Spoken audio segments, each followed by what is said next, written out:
gather round, the curtains rising high. It's real talk time, and we'll tell you why. From old-time flicks to the silver screen, we've got the stories and the in-between. But out of real talk, it's the place to be. Welcome back to the Real Talk podcast. My name is Sander. I'm Nason. And today we are joined by a very special guest. Hi. Darcy. I'm Darcy. Hi, Darcy. Thank you very much for coming on the podcast today. Thank you guys for having me. I'm so excited to be here. No problem. I've worked with you once, twice? Once or twice. Once or twice, yeah. And I have worked with him a lot. Too many times. Too many times. We are encroaching on a decade. We are actually. No, like since we've known each other? Since we've known each other, Really? Yeah. 7 years Wow. at least. Wait. 7 years. Yeah. 7 years. 2018. So deep into film school. Beginning of film school, yeah. Beginning of film school. For me, beginning of film school for me. It was He was already passed Like I think I just graduated. the year before. I graduated in 2018. So I think I graduated as you were As getting I was into indicted. 21, Yeah. Okay. We passed each other in the door. Yeah, and then Pass the torch. gobbled me up. Yeah. That was actually funny. Like I met him because what was it? You went to Craig's class, the editing Sonia. class. I went to Sonia's Oh, you went to production Sonia. class, Mhm. and I was like, "Hey, I need like a good cinematographer person because I need help And then shooting the some third person stuff." you chose was Nate. Well, 10th. It was like, it was 10th on my list. Everyone else passed. Everyone else said no. Everyone said no, didn't want to do it. They're like, I don't know how I feel about free labor. And then Nason and I were great. We got a really good visual language going. And then Nason said, I'm not going to do cinematography anymore. And I said, Judas, you betrayed me. Which was me. But no, Nason started producing, and now we've been working together And then we for worked together yeah, as a producer-director. Yeah. Like lovers, but in film, you know? in film, yeah. Same thing. Pretty much, honestly. You guys are pretty my tightly work now husband. together. Yeah, pretty much the work husband. Yeah. You guys see each other more often than you would see significant others. Sometimes. Oh, sometimes. Well, it's always funny how projects go because I'll see Darcy like not every day, but we'll we will talk at least every day. talk every day. We'll talk every day when a project's going on, and then immediately following the project, there will be like cold turkey nothing. And we're talking after post too, so it'll be like prep, production, post, and then it'll get sent off, perfect, and there will be like a week or 2 weeks where nothing. No communication. And then something will happen or whatever, and we'll talk, and then we'll be on the phone, and we'll be like, I feel like I haven't spoken to you in like a long time. And it's been a couple days. Yeah, pretty much. It had been at most a week, and we're like, I miss you. It's been a while. Yeah. It's like talking to you while you were on vacation. Yeah. Come back going, it's been a while. I haven't seen you in a minute. I know, well, it's been like fucking 10 days or whatever it was. Well, let's say, I mean, you get used to talking to people, especially in a working setting. Oh, yeah. Well, a working setting like the podcast, everything. Yeah. You get used to talking about it, planning it, figuring things out, always communicating. And then, yeah, it's kind of like that. There's that grace period after a project where everybody's like, I'm going to go do my thing. You go do your thing. Mm-hmm. But then you're like, well, I feel like something's missing. And sure enough, you're talking to that person. You're like, oh my God, it was you that was missing. Yeah. It was you that's missing. And it really is like productions and film. It's kind of why I love the film industry. And it's kind of what I loved about every kind of art form that I did was that community aspect. Like my favorite thing about when I was playing music in bands was less the sitting alone in my room writing the songs or playing the instruments. And it was the camaraderie you'd have with the band and the connection with the audience and being on tour and getting to hang out with everybody and just having that familial bond with the people you're working with is really special, and I feel like not a lot of places get to do that.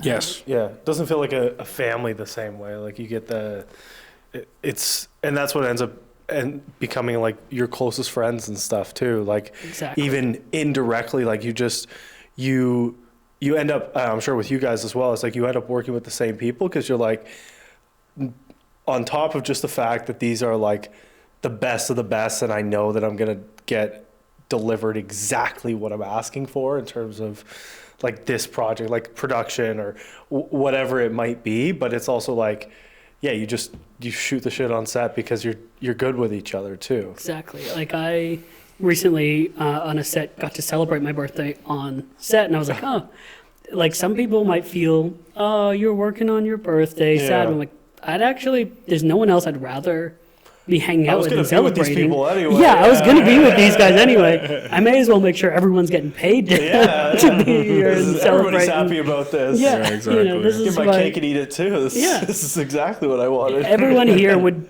be either at my house or we're on set, and now I don't have to do any cleanup. I don't have to make sure. Yeah. It was like your birthday. Exactly. I was like, we could have done this on set. But we also invited the others, so we couldn't do this on set.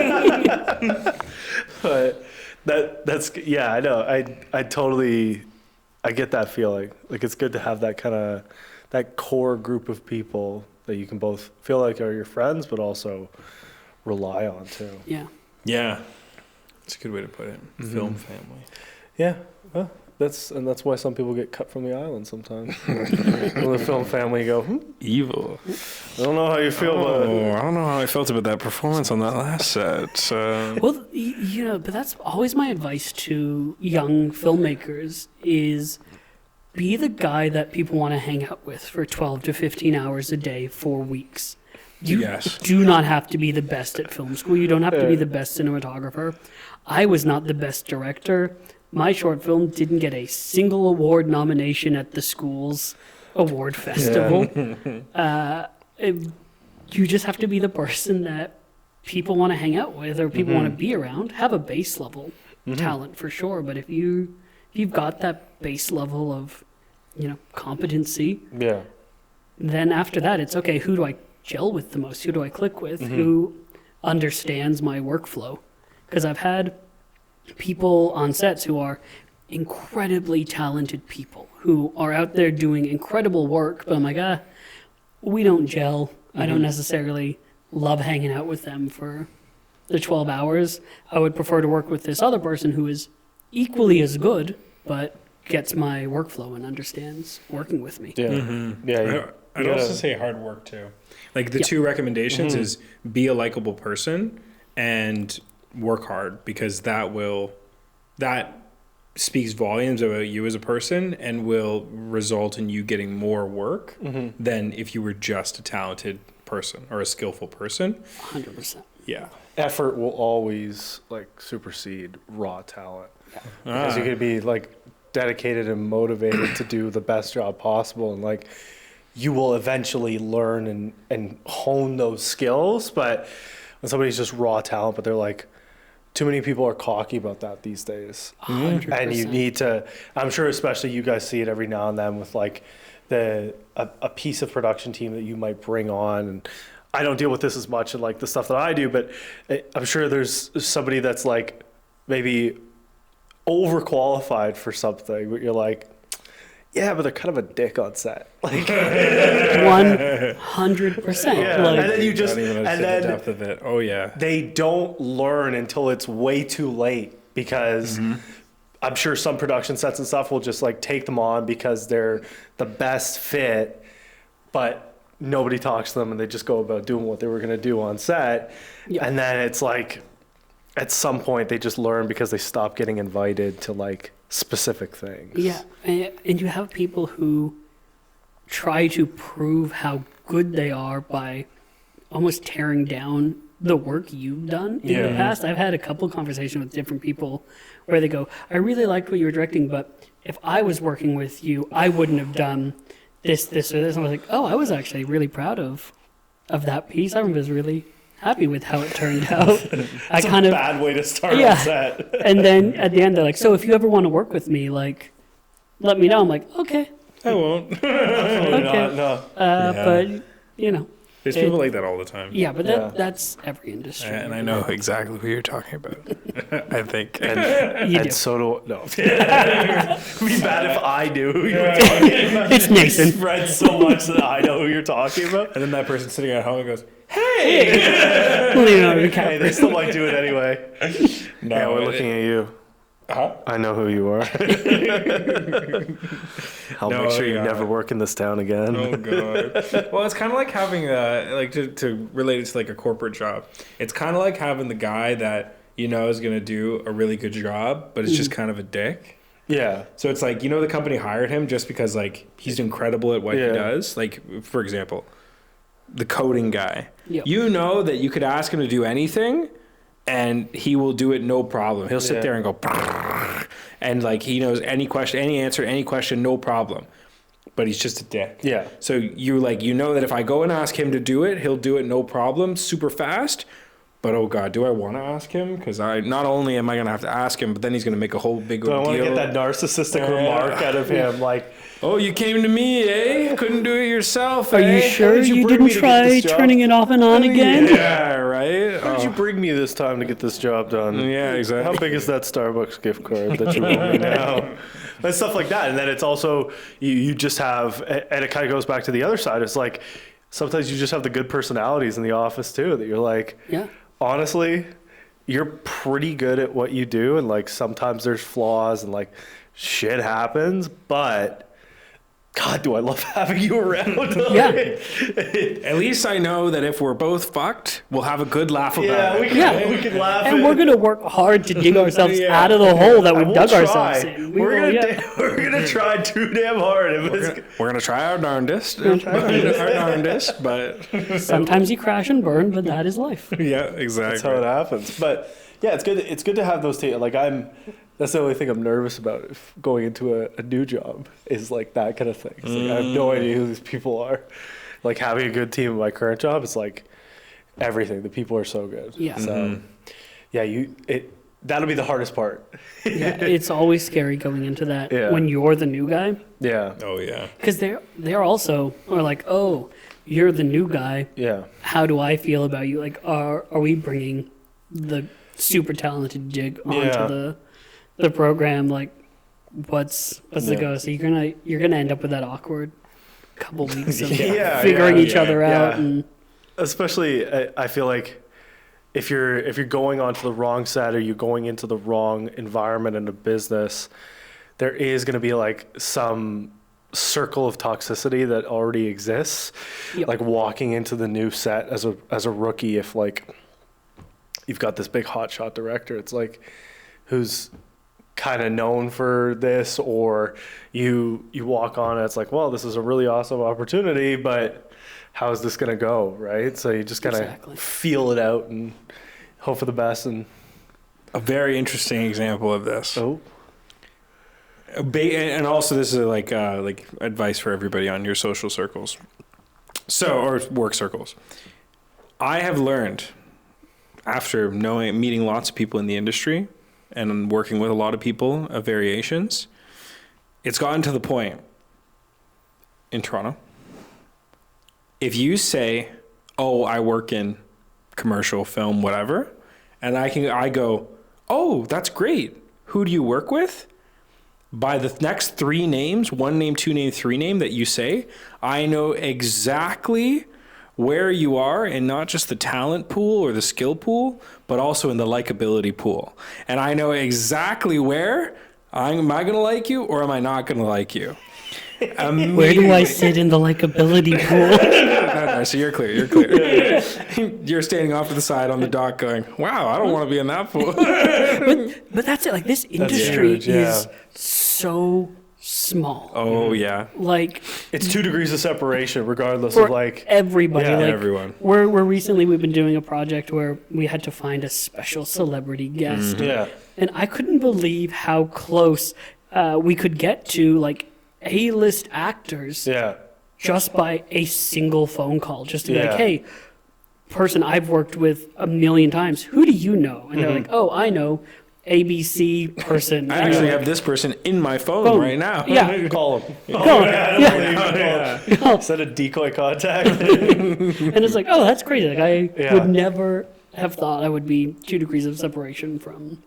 Yeah, Some it's of not the best It's talent. not 6 for anything these days. It's No. like it's easily just too. It's scary how small the industries are when you start talking to people, and that goes across everything as well. But it's like, yeah, well, as soon as you get a bad reputation, everybody finds out about it. Because the first thing someone's going to do is when you're up for a film job and they see that you've worked with Nason before, they're calling Nason and they're saying, hey, how is it working with this person? Hello? Oh, hey, what's up, John? Yeah. Oh, that guy? Don't hire that guy. And this is my job reference. Well, see, the thing is, Mine is too. that happens all the time. Absolutely. Like I'll get 1 or 2 phone calls a week of just people being like, hey, this person's on, like, this person said they worked with you. What did you think? They're fine. Because when they're asking you that, you're make or breaking their job right here. So you go, they're fine. And they're like, would you hire them? How many times did you work with them? Once. Oh yeah, once because they just came up once, or once because you'd never work with them again. Once because I wouldn't work with them again. And on the flip side, I have multiple times reached out to producer friends of mine and gone, hey, I need hands for this project. I need someone for G&E. I need someone for camera. Who do you have? Who do you recommend? Yes, that's a big thing. And I've gotten jobs, people have gotten jobs for me just by doing that, by me sending out a text to my inner circle. Well, the first thing you do when you're like, oh, I've ran out of options for my location sound references or my boom mops or PAs or whatever, the first thing you do is go, well, I'm going to go talk to another producer or another production peep who has those connects, who can give me references, because I don't want to, I can hire blindly off of like job postings or whatnot, or I can get somebody who's like, no, this person, they worked with me 40 times. Yeah. I love them to death. Great reference. Yeah. Right. And that's how I did the drone stuff for the Yorkville. That's the only reason I got that job. I was like, yo, what are you doing? I got a good friend who was kind of working on that commercial.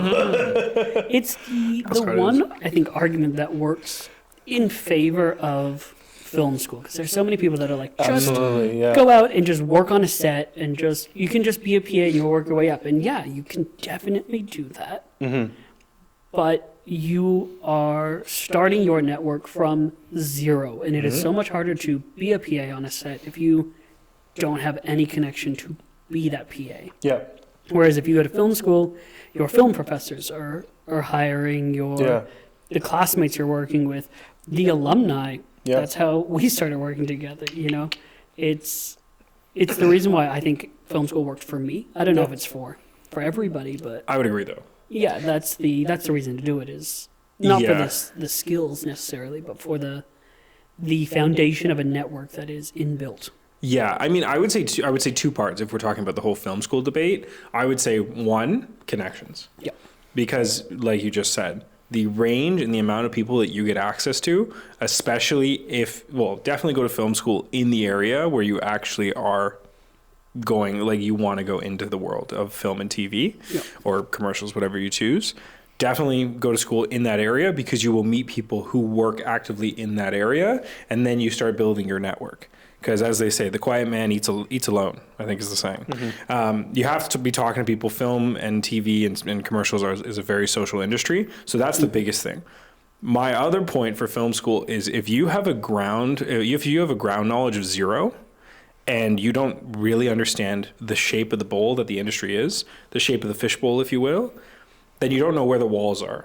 So what I found film school helped me with is not just building connections and building people that I can trust and connect with, but building a strong idea of how big this fishbowl is and what is required to survive in this fishbowl. Well, that's it. I had not picked up a camera before going to film school. Right. Interesting.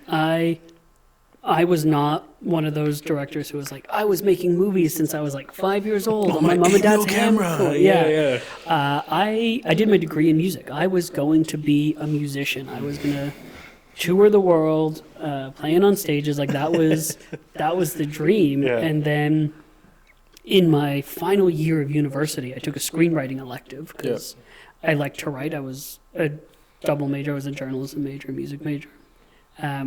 So I was like, sure, I'll learn. I loved watching movies. Like, it'd be cool to learn how to write them, and just fell in love with the medium of script writing Yeah. because having learnt to write as a journalist and to write very short and very precise, a novel just always felt out of reach. I was like, that is way too much prose for me to focus on. But I was like, oh, screenwriting, I get to write how people talk. Like I really love, accents and languages and idiosyncrasies. So I fell in love with that and then was like, all right, I was very good at that. I taught my class for screenwriting. And I was like, oh, I've got a talent for this. I can probably direct. Yeah. I just have to go to film school to learn how to do it. I could Felt probably. pretty good about that. Eh? With the confidence only like a 20-year-old dude can have. of course, Where you're yeah. like, of course I'm going to be the next Scorsese, course I can do that, Spielberg, yeah. with no prior Light knowledge. work. I do not know how to turn on a camera. I'll figure it out.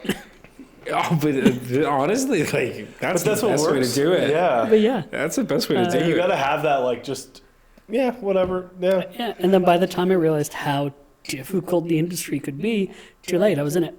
Yeah.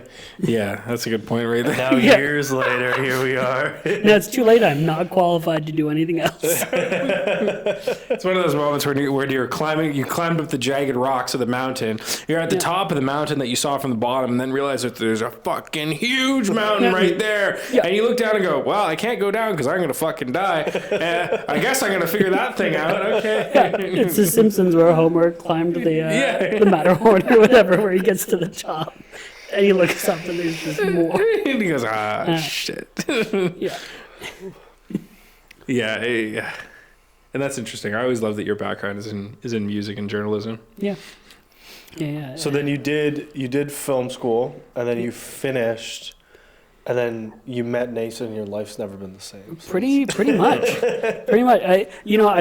I've got to give credit to my journalism degree. My journalism degree got me my first industry job. Oh, cool. I got hired to be a social media manager. Ooh. There you go. For Samsung? And what's up? For Samsung? For Samsung. No. Got hired as a social media manager. And because I had a journalism background, they were like, oh, Hey, your great. copyright's incredible. And Yeah, they're like, this is exactly what You're we great. need. You're perfect. I was bad at that job. I still to this day am bad at social media. I'll get like a burst of inspiration where I'll like post regularly for like 2 weeks and then nothing for 6 months. And then, so I was You're like, very I had a strong couple weeks. I'm going to do that again in 6 months. so I was bad at being a social media manager. But what I did was made videos on their social media channel. Yeah. And they went, oh, this is getting a lot of engagement. You're spending a lot of time on these. So what we're going to do is you're going to make videos for us and we'll have somebody else handle the posting and the engagement and whatnot. And kind of then. There you go. You're like, woohoo. Woohoo, yeah. And so Thank kind of- God. This is what I wanted all along. exactly. And yeah, so I'm thankful that happened because I was not a good social media manager. I was good at the content creation element. Yeah.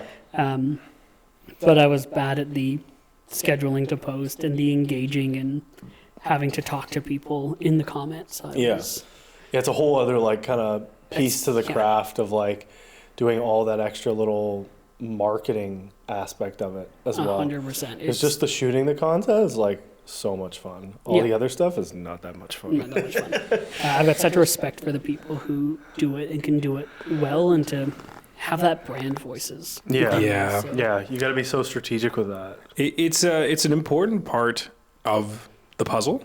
Yep.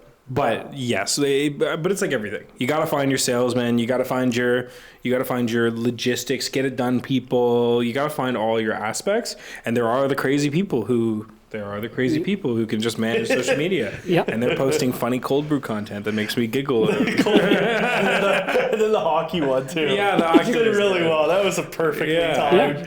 So when you catch a trend just like right when it's about to happen. I was so bad at knowing trends. Yeah. I am not a trend. We just happen to be trendy in our dress today. Yeah, we're dressed the same. It's perfect. Yeah, but that was just Made a little Oreo out of you, right? We are an Oreo. But no, generally I'm just bad at trends. So I'm like, like people who can see that and can ride that wave Yeah. is so cool to me. Yes. It's difficult though because it's like Honestly, I find like when you catch a trend, it's almost too late sometimes, which is so demoralizing because you're like, oh, I wanted to post something about this, but it's like 3 weeks too late, or like even something you'd be like 4 days too late, and then the trend's gone. But some stuff stays, and then even like what I did last week, just one of the like Team Canada winning the Four Nations Cup. I don't know if you follow hockey, but I'm aware of the Four Nations. exactly aware of like what happened as like a Canadian. And it was just like making my own trend off of what I thought would work. And it was like the goal celebration, like him jumping onto the boards and like us jumping in the shop up and down, and me cutting into like a promo for like the promo that we had coming up essentially. Yeah. So I was like, sometimes you just got to find what could land as the hook that people are looking for before they even need it. And it's like, it's the relevance of right this second. Yep. Because if I posted that this week, like midweek, it doesn't hit the same as me posting it at noon the day after it happened. 100%. Or if I'd even done it, like I had queued it up, I knew it was going to be, like I had a feeling and I had already done it. I posted it like, as soon as it happens, it could have even done crazier numbers, but you just don't know. You never right? know. Well, that is the mind-boggling part about this whole brand and marketing side, because I mean, I've been working a lot more on I've been working on all sides, but mainly I've started up with another guy, this company that looks at analytics. So actually customer basis, your demographics. Who is actually the person who's buying your product or your service or whatever the case is. And I've been looking at it in such critical detail, like to the point of why would a person who's slightly more narcissistic buy Coke over Pepsi? It's like to that dynamic point of, so that if I psychologically profiled you, me, and Sander, it would give exactly who would buy whatever we're scaling. The coolest people buy Coke Zero, right?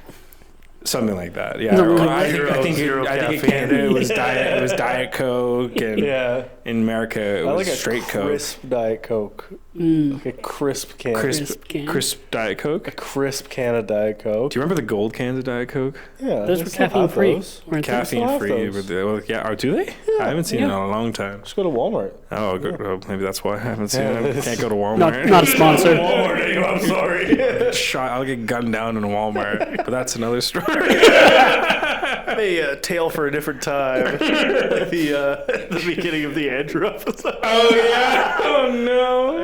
I got so many questions about Did you? that. Oh my god. People are like, I want to hear the story. I almost submitted that portfolio piece for like one of the. You'd get a good giggle, but they'd be like, "Oh, that's no." They'd be like, "You can't do this. It wouldn't pass legal." Legal is the bane of my existence. Legal. Trying to pass legal. And Allie was like, "No, don't you fucking dare!" She's like, "You're not gonna get any calls." I was like, but it's funny. I was like, "But it's a hook. It's a hook. That's the whole point. Is it was a hell of a hook, and now people are watching that clip."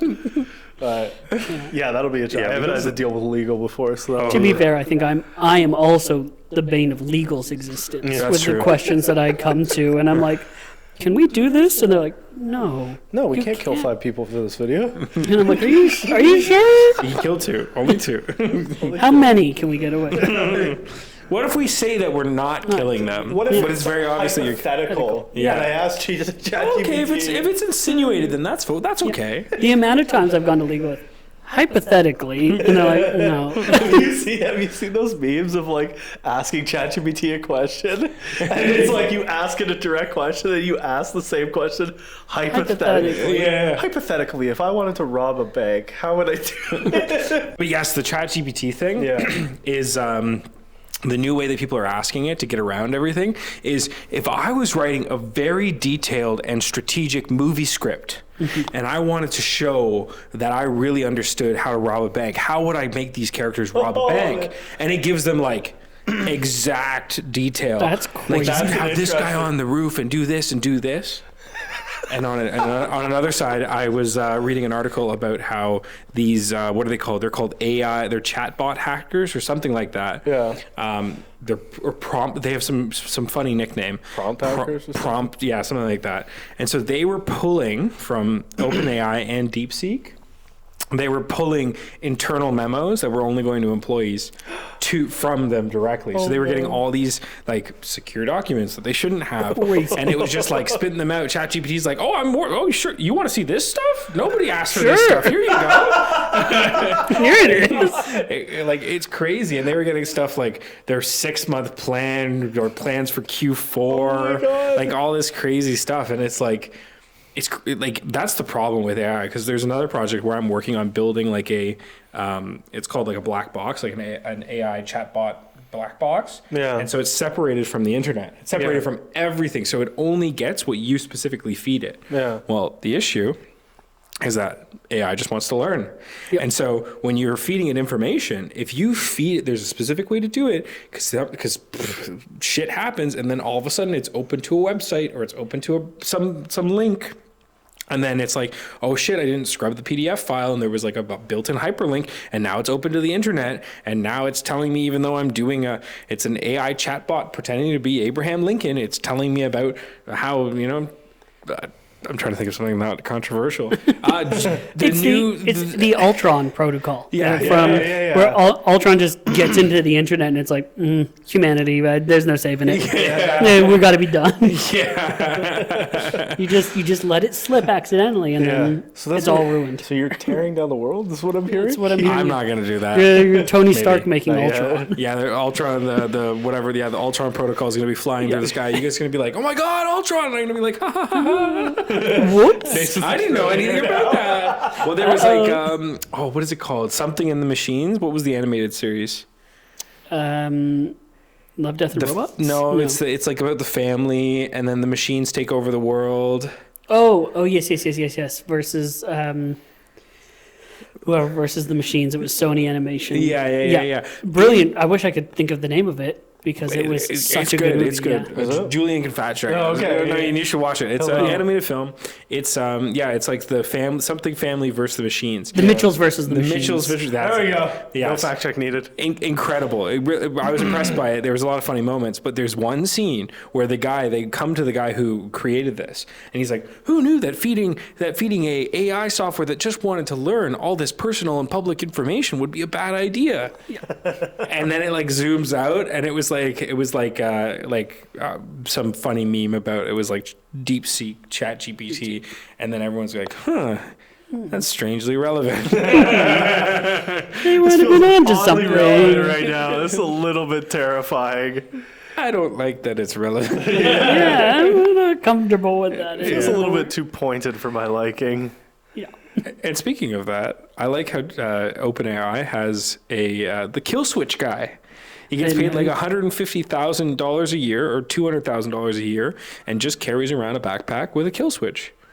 And if he gets a call saying, "Hey, shut that thing down," he kill switches ChatGPT. And that's how it should be. Yeah.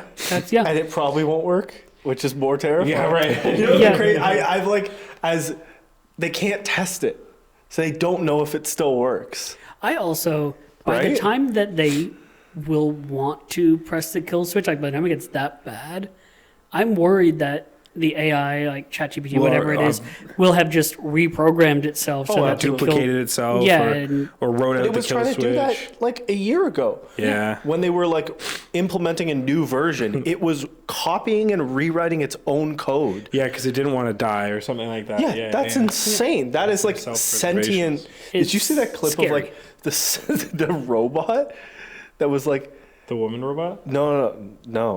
What shows have you been watching? What clips have you been watching?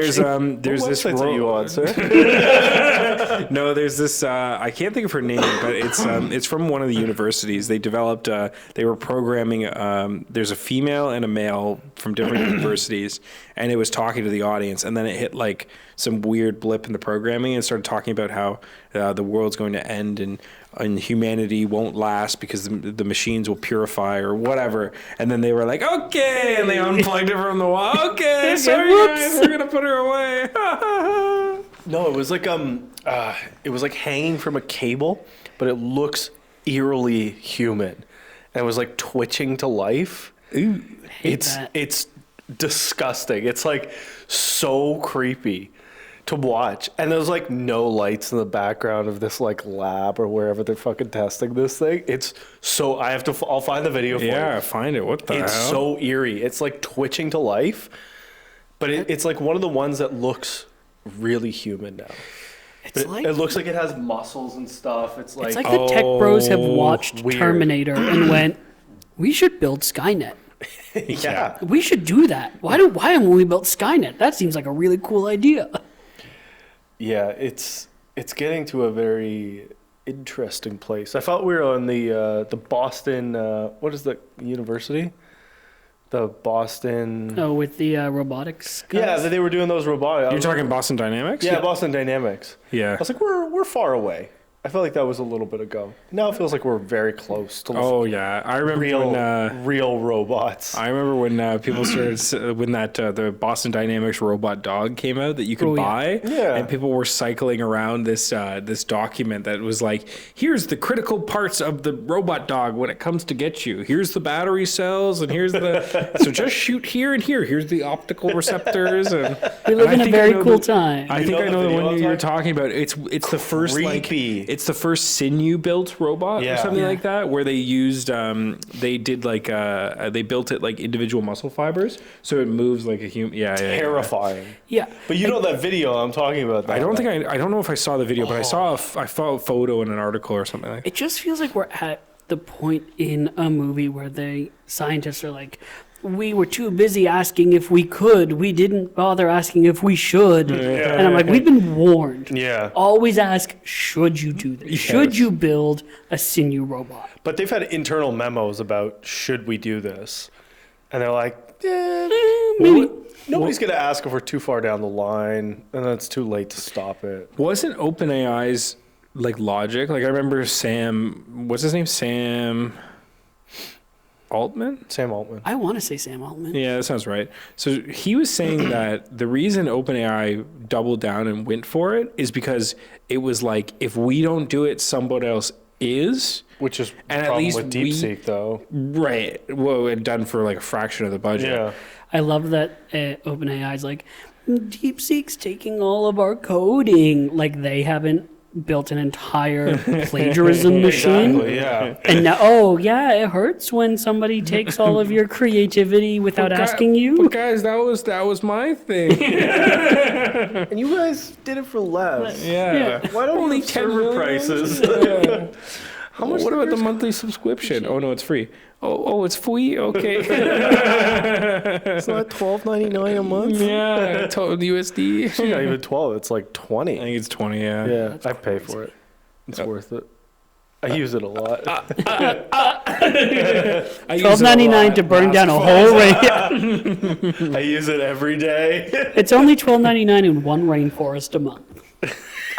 That's so true. Yeah, that's true. The power issue is disgusting. Yeah. And one rainforest a month. Who needs the Amazon anyway? Well, yeah, I think that's bad. Wait till they're gonna like make a giant power plant in Saskatchewan. Are they? I think it was like turn Canada into the 51st state, and then take over Saskatchewan and turn it into the giant power generation station for ChatGPT. I like that. Insane. I can get behind that. We don't really need Let's do it. Saskatchewan. I mean, hey, the way the dollar's going, you might want to. Yeah, we're getting killed up here. Yeah, we're getting killed. Conversion rate's horrible right now. It's really bad. Be good for people coming over to film, though. Oh well, that's why be Toronto and Atlanta. Well, Atlanta in the States, but Toronto is no, not even Or Vancouver. Calgary. Calgary's getting. Not even Calgary. Well, Winnipeg's doing well. Yeah, they all have their couple shows, but Toronto's about to get hit with like a whopper of like 15 shows or something ridiculous. Yeah. Yeah, I was talking to a couple IA techs, and they're like, I'm actually genuinely scared for the next 6 months. Because it's going to be so busy. cheap to make it up here comparatively. So Well, it's it's like some of the places. I mean, Winnipeg, for example, you're getting. I mean, don't quote me exactly. I No, can't I'm going to remember. quote you Quote directly. me. No, I'm going to go to the CRA and be like, but it said, or I'm going to go to the Winnipeg Film Board. It's going to be the pull quote from this episode. I'm flipping this. Yeah. No, but like Nason said that. Who is Nason? Oh, Nason said. Oh, you're right. Here, let me honor it for you. No problem. I can't believe that worked. We make a phone call. No, it was like, so you're getting, what's our dollar at? 70 cents to the $1 to the dollar? 65. Maybe less, yeah. Is that 65 now? I think it's I less. think, yeah. No way. Yeah. Fact check It's me. not 70 right now. Yeah, I don't think it was 70. I think 70 is generous right now. Maybe me 64. I saw it. It's the other been day. low, yeah. See? Wait, oh no, that can't. You might want to check your bills from your Texas trip. No, I know it was a lot. What is it? Oh, okay, hold on. Is it? It Oh, is you went- 170. It's one. Okay. It's sorry, 70 cents. Was it Um, 165 like a week ago? I don't think it's gone down to 165 because when it was at 169, it was like, or it was 69 cents to a dollar. It was like all time record low. So Yeah. when you guys said 65, I was like, how did I not see a million news articles come through being like, oh my God, we're all gonna die? I should say that I'm not good at finance. There's a reason why all I've done, if you look at my, it's music, journalism, film. I'm Yeah. a creative word guy. This is not financial advice. It is- Yeah. Please do not take financial advice from me. Just like at the bottom of the I have to mark this episode differently now. Yeah. call it at the bottom. This is not financial. This is not financial advice. This is not made for children. YouTube guidelines. For Yeah. I am not financially literate. Please don't listen to me. yeah. Not take I went our to I went to film school debt. Don't listen to my Yeah. financial advice. Like, However, where they the get- connections were good though. connections were good. Yeah. So maybe listen a little bit, but it's not financial advice. Yeah, not it's financial career advice. advice, not financial Yeah. advice. It's different. It's horrible financial decisions. But Darcy said this is what I should The do. film industry is terrible financial advice. Don't if you want to make money, don't go in the film industry Unless unless you're Nason. Just cut the episode there. yeah. How do I become Nason? And then we have a link, and it's just to a page. It's the Becoming Nason. I was gonna say it's the ChatGPT problem. How to become Nason Mark Full Wall. circle. Oh my God! Yeah, Step ChatGPT one. answers with if you want to become Nason, it's simple as ... I'm already Nason, and then it just ends the prompt and shuts the browser.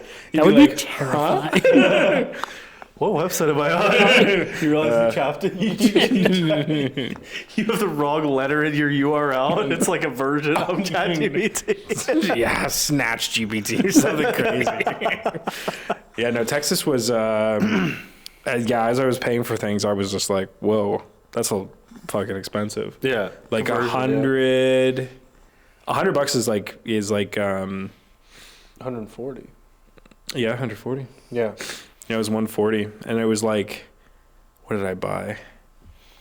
I went to Topgolf with everybody, oh yeah. and so I paid for it, and then I got the little pop up from Amex being like your Topgolf session. I mean, it's not that bad. It was like we were there for 2 hours, so it was like I think it was like $250 Canadian. But I was like, oh, it's only like $130 or $140, whatever the conversion is. And I was like, boop, boop. And then it popped up on my phone and it's like, wow, 200 and something. And I was like, whoa. Ruh-roh. You forget how quickly. Yeah. Or even like I was standing in the duty free looking at everything. And I was like, wow, it's like $65 for a thing of whiskey. USD. Yeah. I can get it for like 60 Canadian. Yeah. Wow. Why would I be getting So it? all the Americans, come hang out in Canada. Oh, yeah. Spend your money Bring over those here. wallets, baby. Yeah, spend your money over here. All it's made me realize is you gotta get paid in USD. Absolutely. Absolutely. Yeah, I would love that. That's contract. financial advice. That's financial. That is advice. actual But then you put a financial advice. disclaimer. This is not financial. But back to the what's actually financial for film and TV specifically. Winnipeg, for example, is doing a 65% back on labor, money wow. back on labor. So think, you got 70 cents, Yeah. or your dollar is getting converted by 1.4 times. Yeah. And then you get 65% and then you of get that back it's essentially free. to make a movie. Yeah, pretty much. It's essentially like by the end of it, you're essentially paying like what? Like I think it's like 15% of what you would pay with all the money That's back and the insane. conversion and everything. So you're getting like almost you're getting like double, triple your value just to shoot in the area. just to take your production from where you would shoot in the U.S. to into Canada. Well, it's specifically Winnipeg for 60%, but then you still get like I mean in Ontario, depending on how you align it, you can get anywhere from 20 to 45%. Yeah, I'm Why assuming Toronto's Netflix has opened like a whole like production hub, or they are. opening like a whole bunch of studios in Toronto. Oh yeah. Oh yeah. Yeah. Oh Yeah, yeah. Cool. Toronto, Kingston. Kingston, interesting. Yeah, Kingston's going to be disgustingly huge. It's Why gonna be Kingston? Why would they go up Kingston? there? Well, they're just getting anything. So I think it's far enough out of the GTA that you get a higher you tax get a percentage bonus. for Oh, Ontario. okay. They get the Yeah. Ontario because GTA has a different. Correct me if I'm wrong, but No, you're right. Toronto has a different tax percentage back than if you shoot in Ontario. That makes sense. Yeah. It's everybody gets, so even in GTA everybody gets like a base percentile. It's like federally you get 25%, provincially you get 20%, but then provincially you get a bonus 15 or 20% if you're outside the GTA range. Yeah. Because you're giving money back to smaller communities and all this stuff. And on top of that, you can get all these other bonuses, like if it's a first time production, which if you're doing your production setup right, you technically could claim it every time, but that's a whole other conversation.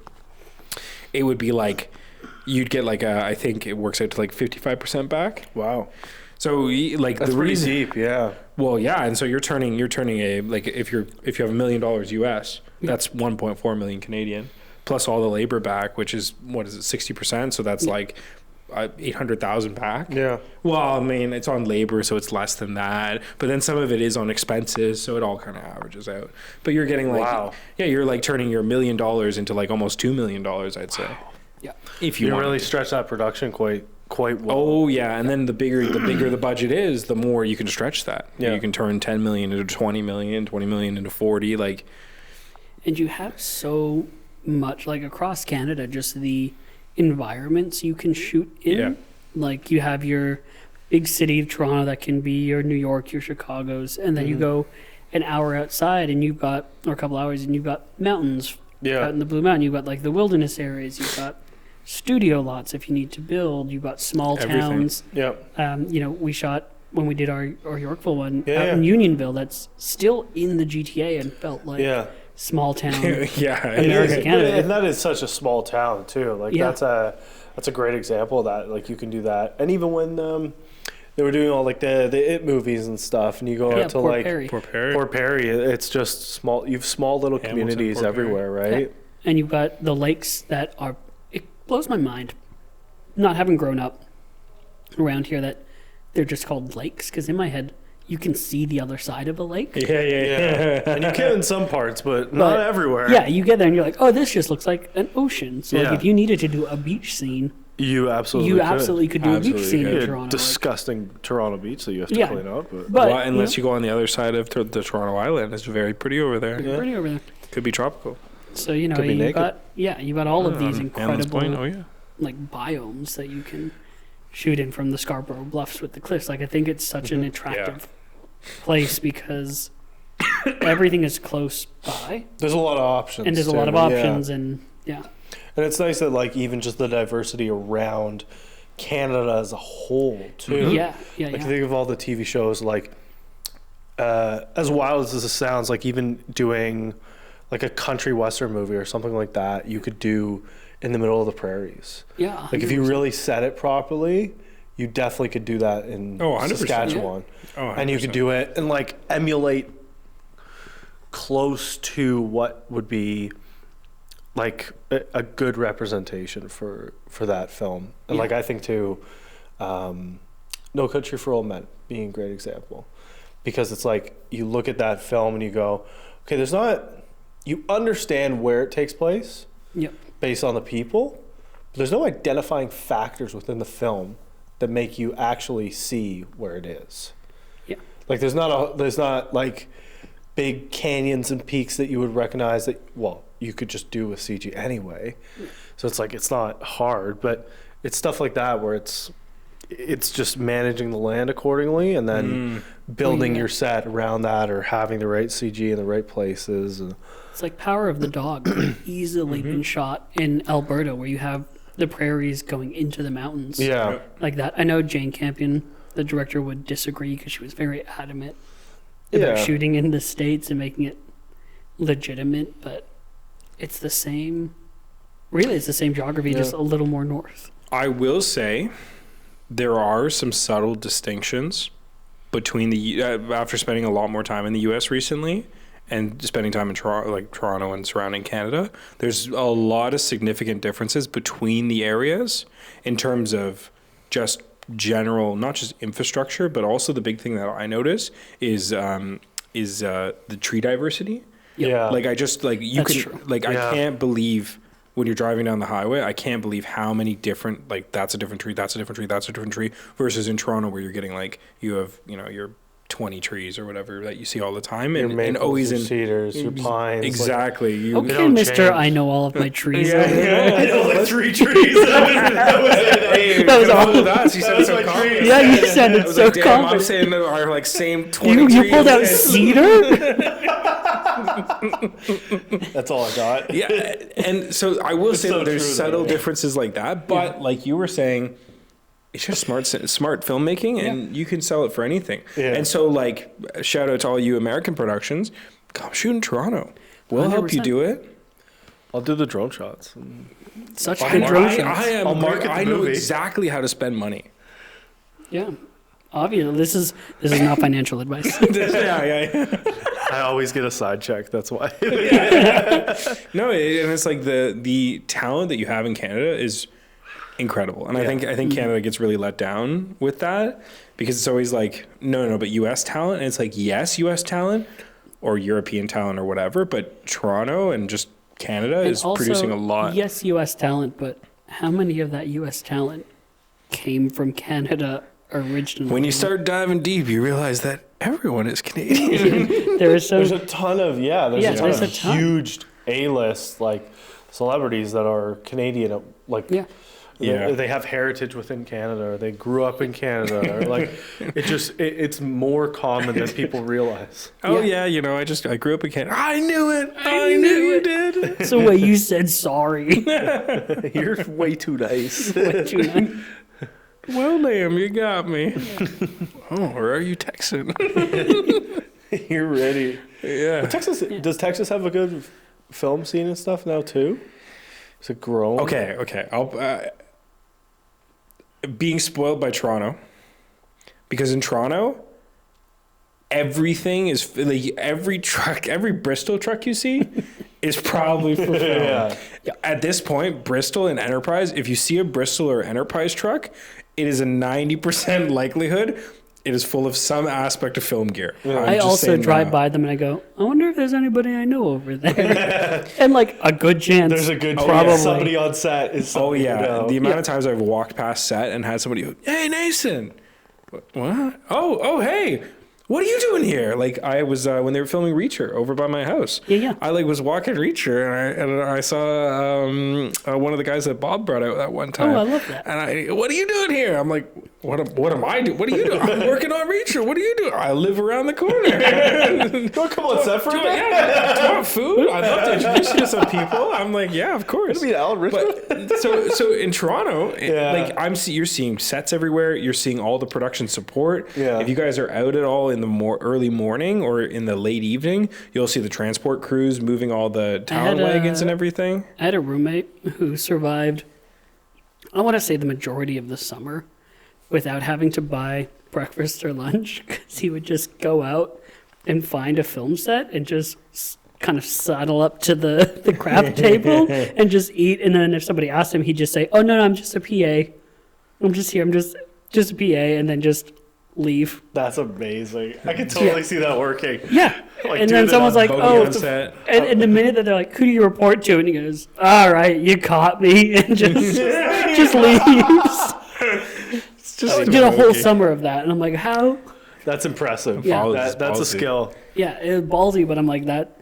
You I can can see it definitely working. do that in the Yeah. city. Yeah, I saw a what was it a couple weekends ago? I was driving by Markville Mall because I was doing something, and there had to be 45 trucks in the parking lot. I was like, "What are you filming out here?" Yeah. And I'm like, I look at it, and I looked at Ali, I go, "They're filming something here. I don't know what they're filming, but they're But it's filming something." something here." I Yeah. don't know what production was going on, but they were doing something very big. It's always Bristol and Enterprise, like you Yeah. said. Enterprise, Bristol. They're those so are the- distinct. Yeah. Like there's such a distinct look to those trucks now. I'm like, They're always, and then you catch a little marking. You see a little a little L. You see the little cones. and you're Yeah. Oh, like, the cones, I yeah, see a little yeah. cone. It's all this. So you're seeing this everywhere in Toronto. Like I don't think I go out. I don't think I go out. I've gone out in the last like couple months and not seen a production vehicle Yep. of some sort, or a set, or a sign, or something like that. And you could argue that I've grown used to spotting it, so I see all the signs. But when I was in Houston, I saw the IATSE building. Yeah. Oh, cool. I was like, huh, That's I know cool. that sign. As I cruised by on the highway, but I didn't see anything else. Nothing. No, there was one. There was a couple trucks that I went, oh, But nothing but I like. didn't see anything. But maybe Do is you that think maybe? it's more like Austin? I was just gonna say, yeah. Is it more? Because that's where is that where South by Southwest is Yeah. down in Austin? Yeah. So like I feel like that's potentially more the Austin's a big entertainment hub. Yeah. There's a lot of the comedy down there. yeah. There's a lot of stuff. So I wonder if down that's there. kind of where it's like, if you came here and you're like, oh, I'm in Ottawa and I don't see much filming. I heard Canada or Ontario was such a big film No, hub, well, and that's you're like, exactly it. No, and I mean, like, I also spent a majority, like, I was like north. Yeah. I spent a lot of time north. It's called the Woodlands. It's like the nice area of Houston, or that's what they were telling me. So I spent most of my time in the Woodlands, and then So you're saying that there's a bad area of Houston? yes, there was Most US the two cities places. Yeah, I never thought I'd be on a podcast defending Houston, a city I've never been in. but here we are. Here we are. No, Houston's great. It's I could see a lot take. I was only downtown for like little spurts. I think Yeah. maybe like the whole trip I was in the city core maybe for like 4 hours, 3 hours, 4 hours. So I can't speak to that like how much was going on there. But just from driving around and seeing a lot, or like being observant, I didn't see much. But like you said, not the city. Missed what was going on. Maybe there's one show. Maybe there's two shows going on. The weather is really well. The weather is mild, but it was overcast every day. So And you came back to the same weather. I went It came beats back being cold. cold and overcast every day. That's true. That is Yeah. true. It was good. No, it was. Yeah, like I would be intrigued to go see like Atlanta, for example, how that is though, because I think Toronto's busier right now than Atlanta is. But Atlanta is the second busy one in the North Americas. Is it Yeah, above the other obvious ones like New York and LA? yeah. New York has pulled down a lot. Yeah. I feel like LA's even cooled down. LA's lot. LA's going through Going through a lot. LA's between going through a lot. everything. Yeah, the so they're not fires and doing all. as many Yeah, productions. they kind of pulled out of there just while like infrastructure and everything's getting sorted out, and just like everybody's recuperating. I was working on I'm doing a project proposal, or like a film proposal, and there was a producer who was signed on. He was LA based, and he's booked for the next 10 years or whatever. But he was helping us out with guidelines on working with a couple mutual producers that he has, and he full on was just like, he joined a call one day that we had, like our sync up call, and he went, "Hey guys, my house burned down. Don't have a house anymore. So I'm living in my second house that I don't like. And I am, it sucks. And so I can't give any more time to this because I got to go figure out how to build the house I like." It's just priorities. priorities, but Hats it's off to just him, yeah. devastating what Oh, yeah. What happened to everybody? Yeah. Because it's also very easy to think of LA being the town where it's like, oh, my house burned down and I have to stay in my second house that I don't like as Yeah. much. But where the fires were, there were so many like below the line crew who Absolutely, yeah. are living that kind of paycheck to paycheck who just lost everything. And the And big thing then too weren't is insured for it. Yeah, either. that was the big That's thing. the craziest part. 'Cause, like half of those homes wouldn't have had fire insurance. No, it's- Especially the people that were just living paycheck to paycheck. Yeah. Even if they could get fire insurance on their home, which they might not even qualify for. Like, how much is the fire insurance? Because the insurance companies know how, like, possible likely that it is. is. Yeah. Well, and didn't they pull out in a bunch of houses like before? Oh yeah, Yeah. So like a ton of houses. It Yeah. was like 30 to 40% of the houses that they had, like, when renewals were coming up, they weren't doing fire insurance. that's crazy. Yeah. So in terms of as we get into more movie stuff, are you excited for anything like this year specifically? Have you seen anything that you're kind of like Blew you away. ready Blew me away. for? I am actually really excited for some projects this year. they're not going to be necessarily cinematic masterpieces. Yeah. July, we've got Fantastic Four Yep. and a brand new Superman. Yep. And they both look phenomenal. A week from each other. A week from each other. I'm so pumped for that. If we get early screening, I'll let you know. Please let me know, yeah, because especially like James Gunn doing Superman, Yeah. I think I'm super excited for, because I don't think that character's been done well in the past. I think Zack Interesting. Snyder made good movies, but I don't know if they were good Superman movies, because Superman is meant to be this symbol of hope and this symbol of, goodwill, and just he is the beacon of hope in a dark world. And to make him kind of dark and gritty, I think Yep. it defeats the purpose of Superman. Whereas this one, he feels bright and colorful and feels like he can be that symbol of hope. Yeah. Zack Snyder is very well suited to just do the Batman films. 100%. Like more suited, and that's why Batman, Superman, like I would have loved to have works. seen a Zack Snyder Batman movie with Ben Affleck. I think that would have been It would have been good. so good. It would have been good. I'm also very excited for Fantastic Four. It looks Yep. phenomenal. I love the blend of CG and like real that they did for the thing. Like Yeah. it looks like It does, yeah. looks like it's all pulled straight from that Yeah. comic book. So I'm very excited for that. It does really kind of give that comic book I was gonna say vibe, but it's really just the comic book accuracy that we've kind of been missing And for I'm that. always a fan of retrofuturism. Yep. That, you know, it's like the 60s but with flying cars, like Yeah. Jetsons Yeah. and Yeah. stuff. So I think apparently it's going to be like 97 minutes. Oh, beautiful. I am such a fan Oh, beautiful. of a 90-minute movie. Give me more. Yes. Yeah. 90-minute We just movies. talked about that too. Because it seems like movies are either an hour, 20, hour 30, or they're 3 hours. Yep. And there's like no in between. And the movies that are 2 hours, 2 hours and 15 are terrible. Because they should have been an hour 20. 100%. Like that's the problem. And I said that last week about The Gorge, which just came out. Oh, yeah. I have Hated heard of it. it. I have not seen it yet.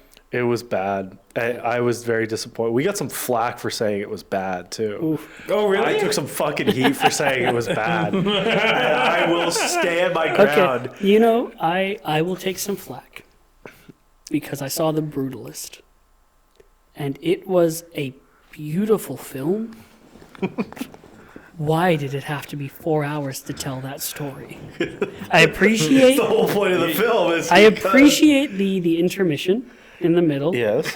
But I think you could have tightened it up. Interesting. You could have tightened it up. I thought you could have made it longer. I think I definitely. Or make it into a mini series. If you need 6 hours, if you need more than agree. an Yeah, hour and a half, 2 hours fair. to tell your story, we have a medium for that. It's a great medium. Yeah. It's called TV.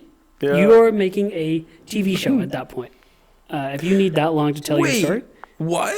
you're telling a miniseries. A miniseries can be beautiful and incredible. Look at Yeah. Shogun is a great example. Yes. Yeah. The Brutalist could and maybe should have been Shogun. Okay, yes. Interesting. No, I agree with you. I do And agree then you with could have really lived in that world. Like if you could have tacked another 2 hours onto The Brutalist. Yeah. So you're doing a 6-episode Which you definitely could. Yeah. mini-series at an hour long an episode. That's what The Brutalist should have been to me.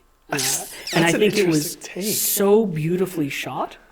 I want to steal the way that they do their travel scenes, where Yeah. they're like along the. I will steal that for a future project. Yeah. Adrian Brody, phenomenal actor. Guy They're Pearce, I very think, did an talented. incredible Yes. Oh, yeah. performance. Yeah, absolutely. Everything about it was phenomenal, Yep. but it was just too long. Interesting. Um, Do you want to go first? and especially, I think the issue with, but I appreciated having the intermission in there, Yeah. but I kept being like, are we at the end? Like, I know that are they going to do the have we skipped the intermission? Is it happen? Like, I Yeah. kind And of then like, you finally got to it, and you're like, oh, we're only halfway through. Oh. Still have an hour 40 left of this film. Yeah. Yeah. So that's I think it should have been 6 hours long and a miniseries. Break it up. I will say, I think this also comes down to preference. 100%. I didn't mind sitting with the character for 4 hours. Now, I definitely felt it. Yeah. Where I was like, wow, I'm sitting here a long time and this is just the intervention? Holy shit. But I really like slow paced character films. A little. I don't mind a slow burn. Like, don't get me wrong. I don't mind a slow burn. No. But I liked it. I enjoyed the long living with that character for a bit. But to your point, could have made it longer in a series, or could have trimmed it. I think they definitely could have trimmed some fat. You could have gone 100%. either way, and I think it would have been better. Yeah. Yeah, that is fair. That's an interesting take too, because I haven't heard somebody explain it of like it going into a mini series. That's definitely something that I hadn't previously considered, but I do also understand how valuable that could have been to it. I also see it from the perspective of I feel like it needed the film medium, and the miniseries wouldn't do the epic that it was justice. Yeah. Because you have to watch that movie in the theater. And to be fair, I did see it in theater on a 70mm print. So did we. Yeah, I did it properly. Yeah. I did it properly, which is we why went I'm down like, to TIFF and saw it. Yeah, me too. Yeah. And that is really, but you can't replicate that at home.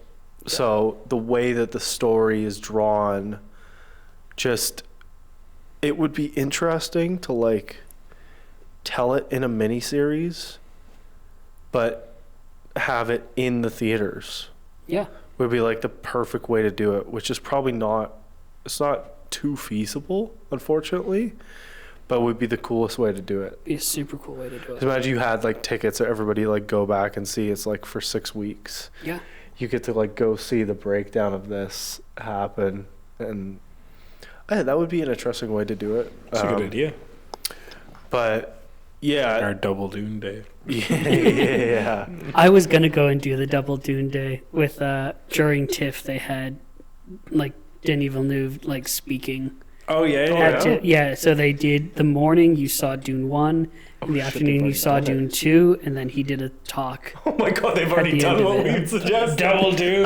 Yeah, double Dune. They double Duned it. We already knew it. So we had planned it like we said they should do that. Well, ours is different, but yeah. Yeah, they should do that ahead of the third one. Yeah. So you get to watch them back to back in IMAX, and then you essentially give like express options to watch the third one. They did that for Star Wars for the and they launch did it for Harry Potter as well. Yeah, back for in the launch day. of the very last one, they played episode 1 to 8. So it was like 24 hours in order. Yeah. In the right order. In chronological order. Yeah. No, that's not good then. I wouldn't have gone to see that. It's not proper. You can't start there. Yeah, there's a very strategic way to watch all of those films, and it does not start with episode 4. It starts with Clone Wars. Actually, the show is the best way to start. But have you considered it's hard to convince my wife to start with a full-fledged cartoon TV series over one movie? However, it is better for kids to start that way. It is better for kids to start that way. All right, here's how we begin. 60 hours. Yeah, I've seen a lot of people talk about like the strategic way to do that. It's like there's so many films. It's hard to kind of tie them all in together properly, but there's like a perfect timeline that does exist. Everyone has their own little Oh, absolutely. Yeah. And it's like it's not even like some people would do it 4, 5, 6, 1, 2, 3, but there's actually better ways to do it.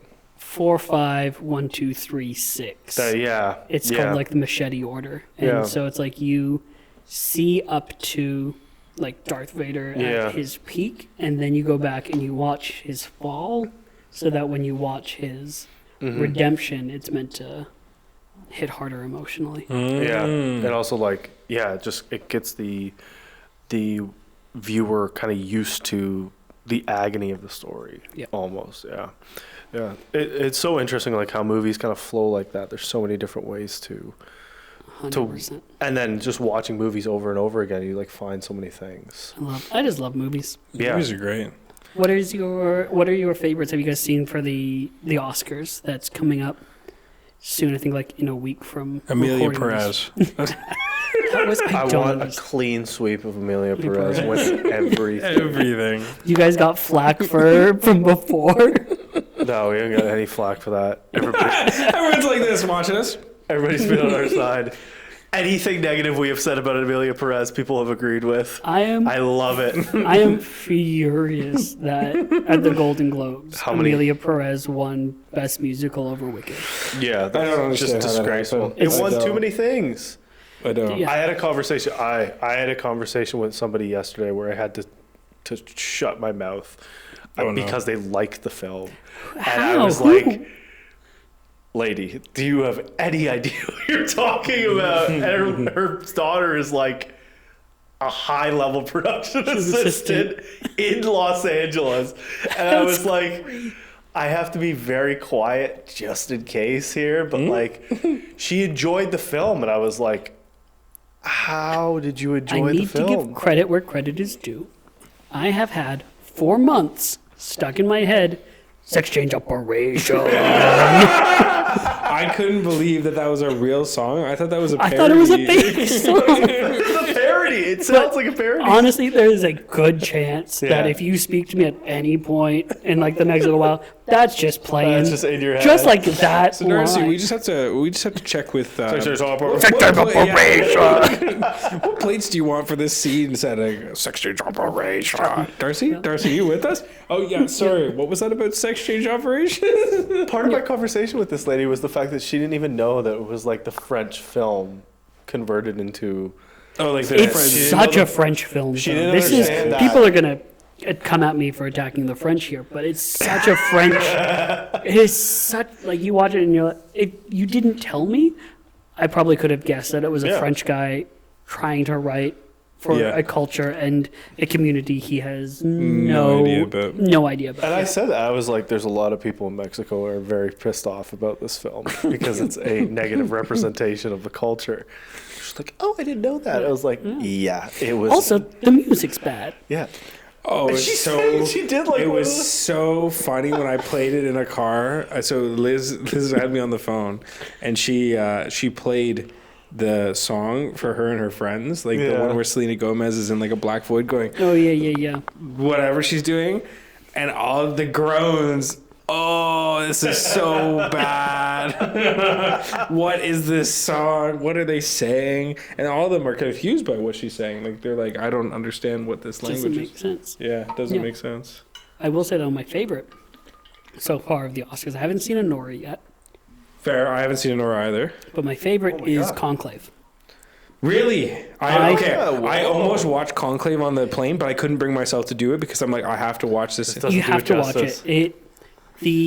It's such a non-high stakes movie Yeah. that builds tension and suspense beautifully. Okay, I'm excited. It's also so crazy that it's exactly what's happening right now with Right the Pope. now, yeah. The Pope's in like in a He's on, dire like, kidney medical failure, situation, and like this is like an What is actual happening? event. And I did not see the end coming. I mean, like Yeah. a little bit, but like there's a little twist at the Yeah, end. I didn't you gotta see watch coming. it. You The gotta twist watch it. very the twist good. you can't resist.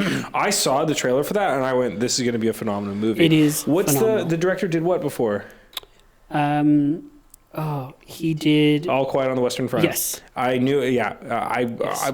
I almost watched it on the plane, but I resisted. I pulled myself back and I said no because I won't enjoy the experience if I watch it on the plane. That happened with me for A Real Pain with Yeah? Jesse Eisenberg. And it wasn't that I stopped myself. The universe stopped me because I kept trying. It was the only movie that wouldn't play on my plane seat. Oh, It was just like it would get through and then it would just like freeze. And like, what brutal. is... Brutal, so I had to It's a watch good it. film. It's a But good yeah, film I loved as well. it. Yeah, I watched it when I got it's a home. fun film. I like that. The good thing about Conclave and Real Pain, short movies. Yeah. Wait, also, Yes, you it would should be. expect Conclave to be quite long. Yeah, Based on like the subject matter, and it's but it is the exact tight. opposite. It's great, It's tight, and which makes it perfect though. exactly makes it perfect. And we get a shot of a vaping cardinal. Hits a vape. This Yep. is fucking real. Yeah. It's real, yeah. No, Yeah, Conclave it's- is up there. Brutalist is up there. Honora's up there. Honora- Honora's Honora's up really there. like. Do you think the though, now that favorite. we've had Conclave win the BAFTAs and SAG, Yeah. do you think it's a front runner For best I picture. always for thought- Best Picture? Oh, Apparently, everybody thinks Honora is front runner right now. I think it was until I think it is today. And I don't that's know. Like even after the even the after, because I SAGs. just don't know what else Honora has won. Because I think Demi Moore is going to beat yeah Mikey Madison for for female. Yeah. for female. Conclave's winning Best Adapted Screenplay. Yeah. A Real Pain is winning Best Original Screenplay And best supporting actor. and Best Supporting Actor. Yeah. I think maybe Sean Baker will win Best Director, but I could see it going to the director of The Substance. yeah. yeah. Kind of as an Yeah. out there. That would be an interesting one. I feel like that's almost a bit of about a left field for best director because I feel like there's a few other Yeah. choices that like Again, and I have a theory about the Oscars, and maybe I'm about to be proved wrong this year. But 9 times out of 10, you can lose every other award, yeah but if you win Best Screenplay, Adapted or Original, yeah you win Best Picture.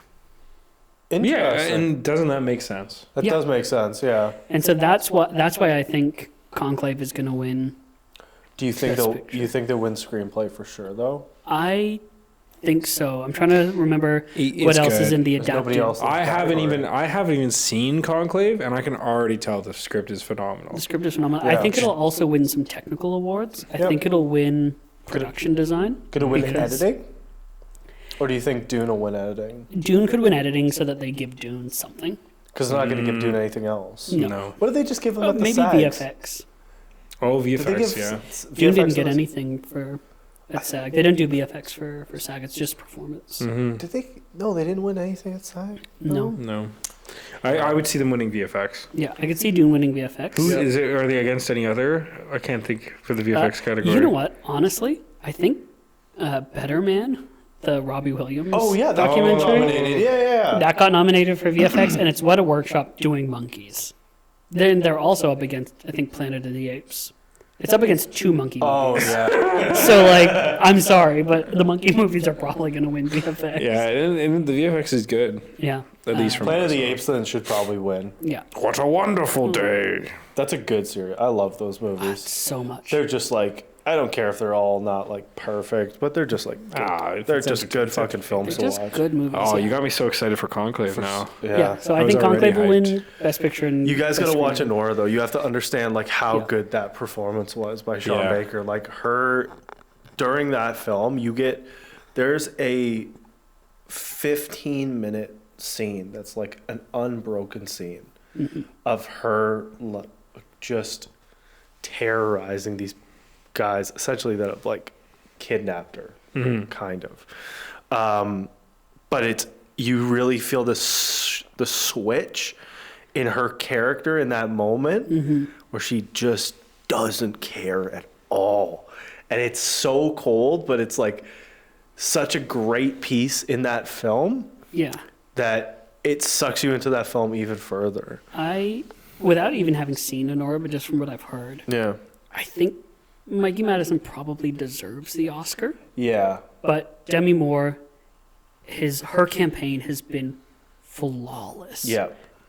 And she's just been cleaning up, and just such a powerful story for her that I think that story's going to win out. Yeah, I would agree with Best that. Actress. The real toss-up for me is Best Actor. Because Adrian Brody, I think, did such an incredible performance in Brutalist. But Timothée Chalamet did a biopic. Yeah. And the Academy loves a biopic. And he's been winning more And recently he's- now. yeah. That's good too. He won the SAG, which again kind of, Love that speech that he did. yeah. It's great. He's like, I just want to be. I want to I'm be in one of the pursuit of greats. greatness. I'm in pursuit of. And he's like listing off the actors. Okay, Yeah. lifts off Michael Phelps and Michael Jordan. I'm like, okay. Yeah, and you know what? I get it. I think he's the closest thing of his generation to be a proper movie star. Yeah, yeah, like a real Like people actor. will go and see a Timothy Chalamet movie. Yeah, yeah. You know, I and think I that's think- what swayed them a lot in this biopic. Cemented. Yeah. Yeah. Yeah. Yeah. Like anybody who was unsure about the concept or like went the to see it because content. of Timmy. Yeah.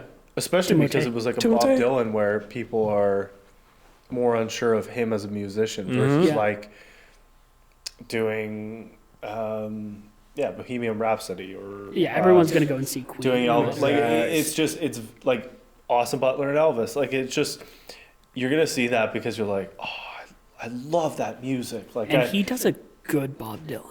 yeah, I heard it was. They recorded some music and stuff together. Yeah, he's got his apparently. own- That's unreal. He also they've released a vinyl of Timothy doing Bob Dylan songs. Oh, that's so That's cool. cool. Yeah. I would get that. Okay, so I see why you're on the fence. Yeah, That's I think, close, yeah. I think it's 50-50 between Brody and Chalamet. and again, Chalamet has the story that if he wins, he will be tied for youngest actor ever to get 2 But he's the youngest. Oscars. He's the youngest. Yeah, I was going to say, I thought he was the youngest ever to win an Oscar. He might have been the youngest ever to win one, but I think he's tied with like James Dean or like classic cinema for Okay. for getting 2. 2 nominations. Oh. Wow. Yeah. 2 nominations or 2 wins? I can't remember if it's 2 nominations or 2 wins. Fact check me. It would have been 2 nominations because I thought we looked at this. Yeah. And I think the agree. craziest like twist to that story is he's 2 weeks younger than Adrian Brody. When Adrian won his first, he Oh, was the that's youngest. So I think it might be you might be saying nominations. Yeah, it might be nominations. Thought it was again. We probably fact check that, but I think it was. Yeah. He'll be the young. If he wins, he'll be the youngest to to win win. 2. And so he must be Yeah. tied to have the youngest to be nominated twice. Yeah, Wow. for that Yeah. category. So that, again, there's a cool yeah. story, but again, it could turn against him where they say he's young. At Leonardo some point he'll DiCaprio. win. It's a Leonardo DiCaprio where it's like, oh, you should have won 3 movies ago. So like, We'll give here's you your the Oscar revenue, because you were too young at that point. We gave it to a older. Yeah, I think it's interesting. I think it definitely throws a wrench in it a little bit because the SAGs being so close to the Oscars and him winning, and it's like, oh, okay. And- Now you consider him even heavier because it's like, yeah, he got nominated for everything, but he's getting like that proper recognition with the SAGs. especially from the SAGs. Like that's nobody, I think, should look at the Golden Globes for what the Oscars are going to be like. Agreed. Because there's no crossover between I Globes hope and Oscar voters. Certainly hope But not. you get into the DGA, the Writers Guild, and the SAG Awards and the Yeah. BAFTAs. Those are your crossovers. Yeah. And we, so if yeah, people we are said winning that there, many times. Is like that's the true test of like who's going to come out on top. yeah, It's the other awards that like seem to take it more seriously in terms of like actual film yeah, versus the Golden Globes. I feel like are just paid for. 1,000%. Yeah. Golden Globes are just paid for. Sponsorship. Sponsorship, which is I think why Wicked didn't win. Yeah. Which is ridiculous, and I hope that the second part is so good that it blows everything out of the water. But Yeah. That's Even the other if- one I'm excited for this year is Wicked Part 2. Wicked Part 2. But I also think if we look at it, it's like, well, is Avatar just going to clean up in the new year too? That's a good question. Avatar finishes like that's going to get released for like 2 weeks into December Yeah. when nominations are out, and like that could clean up a bunch of stuff, and people are going to forget.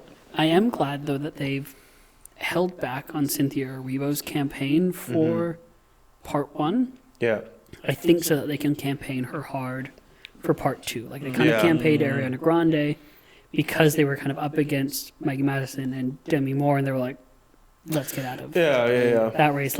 I think they'll push her for Part 2. That's smart. I think a good that's way to fair. I go think about that's a good perspective to look at it for, and yeah, it's exciting to see what will end up happening. So we'll talk about that in next week's episode. But yeah, there's a ton of exciting films and stuff Yeah. coming out this year. Do you have anything else on your radar for that?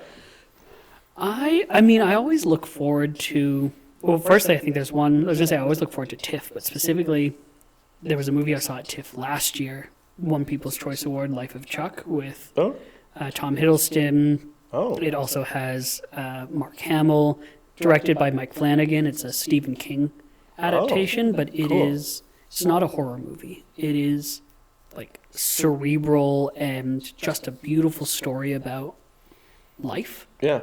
And that will come out. I believe Neon picked it up. That's gonna be good. And then. so, yeah. Fuck, that's gonna be a good film. So I think say no more.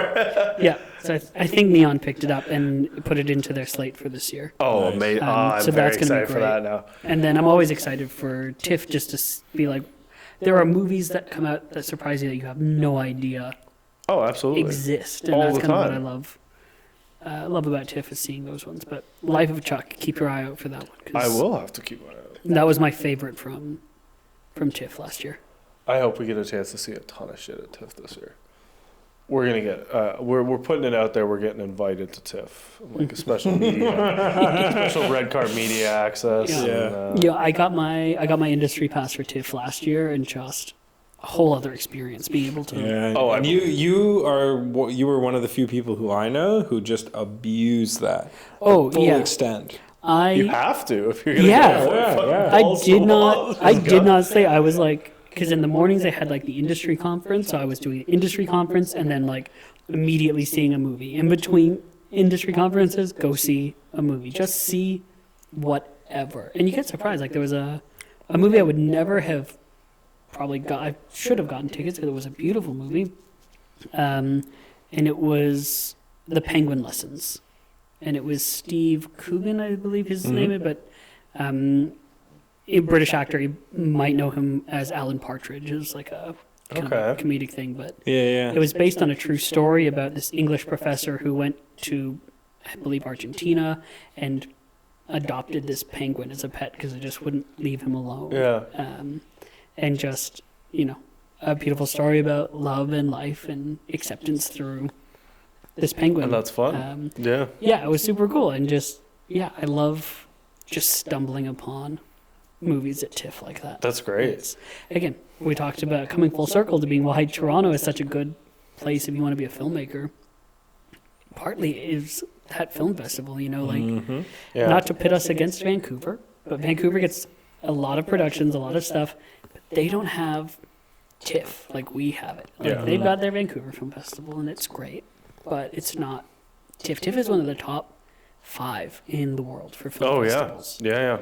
And it is truly a spectator's festival. You go to a lot of the other festivals, and they're like Berlin, very film market heavy, very the business side. It's not as audience celebrated, whereas TIFF feels like the most brings the city together a little bit too, because it like brings out the people that wouldn't normally see like a ton of indie films and stuff. Like you get to expose those people to like movies that they just wouldn't see. Yep. And it's an event. It's a great city event. Everyone's excited. Everyone's walking Festival Street. Everybody knows the city shuts down for a bit. You got the people watching movies. You got the people enjoying all the extracurricular activities. You got the people sitting in endless fucking meetings because everybody wants to talk during TIFF. It's beautiful how the city transforms and everybody's in a good mood and there's always some party, some event, something going on. Everybody drinking. TIFF is great. Everybody, you should come to TIFF. Come hang out. Absolutely. All you Americans, bring that USD, baby. Come to TIFF. USD, let's go. But there's one film thing I'm looking forward to this year. It's gonna be TIFF. I would agree. I think for the first time in a long time, I will like devote if I can. I might just take a fucking vacation week and just go to TIFF this year, especially if there's enough for us to do, and I think it'll like give me more purpose, especially like as we've been doing this more. I'm forcing myself to I'm very much a blockbuster movie watcher, and I'm trying to get out of that habit a bit. And I think TIFF is like the perfect way to break that too, because it forces you. You will absolutely recognize some names. And like that's the cool part about some of the stuff that we do get at TIFF is like there's some A-list actors that come up every now and then. I saw Nick Cage one year when he did Dream Scenario. Okay. Dreams. Yeah, Dream Scenario. Yeah, That's I've got great. on my phone a very blurry picture that I took at like 10 times zoom because my mother-in-law's favorite actor is Nick Cage. And so I took the blurriest photo to be like, it's Nick Cage. Nick Or Cage. do you guys watch Community? Yeah, I've seen Community. Yeah. Britta from Community Yeah. one time was just in front of me to get coffee at the second cup Oh, cool. right in front of TIFF. We were just... Oh, that was like I was walking into Yeah. an industry party, and who was it? Beyonce? Probably. No, that's Not too Beyonce. big. Who? It was Rihanna? no. It was maybe it was Rihanna. That's a cool. No, who is it? It was somebody. I thought it was Beyonce. I can't even remember. But yeah, TIFF, you will just literally just... Yeah. She See literally, people- she literally Yeah. walked out in front of me with her bodyguard team, and then I was like, "Holy shit! Hello!" And she, Yeah. "Oh hey, how you doing?" And then immediately a camera right on her face, and then the security was like, "Okay," and then took her away, and I was like, "Wow, what's up?" Never meet your heroes. I was trying to think who that was. Yeah, who was it? Fact check him. Yeah. Who was that kid? Fact check that. No, I'm trying to Fact think check who- his I'm trying brain. to think what it, no, I don't think it was Beyonce. No, because Beyonce was. It was. It was. Oh, it Taylor was. Swift. No, sorry, it wasn't Beyonce. What am I saying? It was. Who did you confuse with Beyonce? I'm really You know what? excited. Maybe it's better to leave it anonymous. No, I'm really Careful excited. there. I won't say anything. When we keep saying fact checking, by the way, there's we reference Julian. So Julian's like one of my coworkers who listens does- to the podcast and stuff. Does all the fact checking. And he does all the fact checking. He All just the like fact checking. he'll listen to the episode and then he'll be like on the way to work or something. He'll just text me. He'll be like, actually, this is what you meant. This is what you meant. This would be perfect. Julian, I'm so sorry for all the fact checking you're going to have to do on this episode. Yeah. It's only 50% my fault. Yeah, the other Yeah. 25, or 50, or 50-50. It's or, mostly 50. Yeah, It's usually fact checking me. And then every once in a while, I'll be like, "Ooh, you guys should know this." Nason, the wet bandits. Yeah, oh God. That's me. I'm so bad with just names. Yeah, Yeah. That's why usually like I'll have my computer and stuff and I'll just be it's good to be able to reference. ready to go to reference something, but just depends. Depends on the episode we're doing too. Yes. Or also, like, it's so interesting being in a world where you can just figure it out. Oh yeah. Because, like, 20 years ago, 30 years ago, if you didn't know something, you kind of just didn't know it. You just didn't know. Yeah. Or you said it with so much confidence, you just believed it, and then it just became the thing, right? Yeah, that's really, Just that's so how I true. move through life. It's just, if I say something confidently, Yeah. people will believe me. People will trust that I know what I'm doing. Yeah. Enough, yeah. Yeah. It does work sometimes. Wow, how are your eyes so good? Carrots. Carrots. That is World War II propaganda. Yep. Is Because Yeah. the Allies didn't want the Axis to know that they invented radar. So they sent all of their pilots with carrots and said, we've done a new study and carrots make you see better at night. But in reality, they have radar. And so the Axis is just eating carrots, trying to... Come on, what's it? What are they doing? and it just stuck. Yeah. Interesting. I never knew that. Well, fun fact of the day. Have you guys ever seen Shoot 'Em Up? No. Great film. It's very much violence, action, that kind of thing. Loved it. Really enjoyed it. And there's one part in it where he talks about how he says it's like an ongoing joke, talking about how because he's munching on carrots every so often, and he's talking about how that makes his eyes sight really good. And the one bad guy who makes a comment on it later in the film, he goes, "Yeah, here, this is how you make your eyesight better with carrots," and shoves a carrot through his eye. It's very good. It's 2020, very. baby. It's what's the guy from Children of Men? It's that guy. Javier Bardem? No, No, I was thinking Old Country for Old Men. no. Like I Whatever. said, One fact of the- check one us, of the Julian. old, yeah, Tell- hey, Julian, check us hook us in. up. It's the guy from. I think it's that guy. It might be another guy, but whatever. It doesn't matter. Shoot 'Em Up. Great film. Check it out. Yeah. I finally saw Long Legs because you mentioned Long Oh Legs. my god. I I still finally haven't watched seen it. What a strange film. I know, right? I was kind of. You makes me want to go to church after. I was on a plane and I was like, I don't know if I should have watched that on a plane. A little too much. That's a little intense on a plane. You know what? I saw somebody on a plane. Sorry to Yeah. interrupt.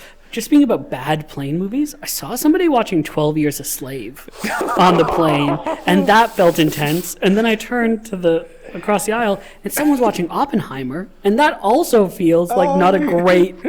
That's not how That Christopher feels Nolan a little is. bit better because it's like a much bigger film. Sure, but that's not the way Like- Christopher Nolan intended to have on Yeah. the back of a screen. That would be like watching Django on a plane. Yeah.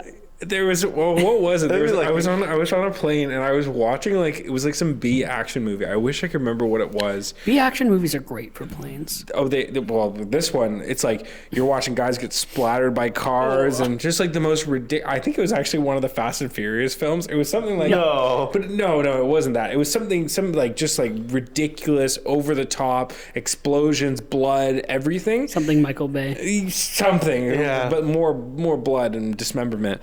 And I was like, I'm sitting there watching it, and then I just feel like a tap on the arm from behind me, and so I try to take my headphones off. I pause them. I'm like, yeah, and the guy like right here, who I guess has been sitting watching, he's like, what are you watching? He's like, oh my god, I couldn't. Oh god, I love it. That would be like watching the monkey on a plane Yeah. and sitting there and going, I'm totally content with watching this film here. And laughing and people like not understanding why you're chuckling at the film and just seeing the gruesome. Oh my god. I will say though that there are movies that I think I enjoyed better because I watched them on a plane. Agreed. Specifically, The Beekeeper with Jason Statham. Hey. That is a perfect plane movie.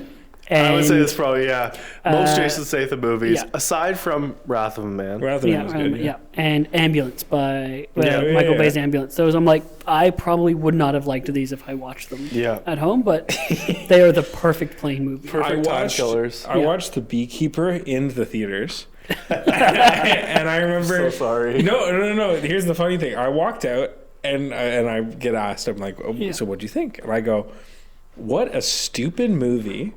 But you know what? It was enjoyable. It was Yeah. fine. It was a fun exactly what I time. expected it to be. Jason Yeah. Statham. Yeah, it met all my expectations. It was the perfect Statham movie. Yeah, And he's just got wanna hear, another one. He's got another one, Oh yeah, what's the new one? like The Working Man or something. of Oh course my it is. God, Yeah, Same thing. that could honestly that title could be applied to 90% of his movies. He's a beekeeper. Yeah. He's the He's a working working man. Yeah, Yeah, and you know what Jason Statham movie I really enjoyed along the same lines? The Mechanic. Yeah. The Mechanic was good. Similar. I was gonna pull a dynamic. Jason Statham impression, but I don't think I got it. No, let's hear it. Try it. What's the job? That's not bad. That's not Pretty bad. good. Yeah, I gotta work on it. Yeah. If I was listening through like the can with the string, I think Jason Statham was on it. I believe it to a degree. We could isolate your voice on that clip. So yeah, if you could do some like audio editing on that, that would Just be straight, great. just put it in Jason Statham. I'm not that. It's like, That would be oh, really was funny. really- Actually, you guys did that. Yeah, then we both go, that was pretty good. It's like, no, that was perfect. He sounds exactly like him. Oh, Maybe I'll do God. that. Jason Statham. Oh, my God. Yeah, he's Got that new movie, The Working Man, coming out like soon. In like a month and a half. I think it's end of March or something that comes out. We've got something like that soon, yeah. Novocaine coming out, Oh, yeah. which we got early access to as well, which was cool. Seven Veils, which we did we did an interview with Adam Egoyan. Yeah. Oh yeah, I love Adam. Yeah. Yeah, he's great. Yeah, we did an interview with him. It's a cool it was like guy. a week and a half ago. Yeah. He's Yeah. a good interview. I did was on the back end like producing a little interview with him like a couple years ago. He's very pretty cool. He's very good to chat with. talkative. Yeah. Oh, yeah. It was No, he's like good. it was supposed to be He knows what to 15 give you. minutes. It was 20, I think. Yeah, just And most of it funny. was just him talking. It was good. He knew it. He We knew invited him exactly on what the to give us. podcast. He said maybe after all this press stuff is done. So Yeah. we'll see. He'll do it. He'll do it. I feel like he actually would. He seems keen. Like he Yeah. seems like he's He'd come down chat. to play. Yeah. I think he would. I think it would be like a 4-hour podcast. I think he would That's just okay. chat. Yeah. But I think it would actually be a really good time because he was very nice to talk to. Yeah. That's cool. And then what else is coming out that's like kind of notable? Mission Impossible film. Mission Impossible. We're getting a new Jurassic World, Yeah. which honestly looks It looks good. I like the timeline of it. Yeah. New Tron film. Mm-hmm. Oh, yeah, the Tron film looks good.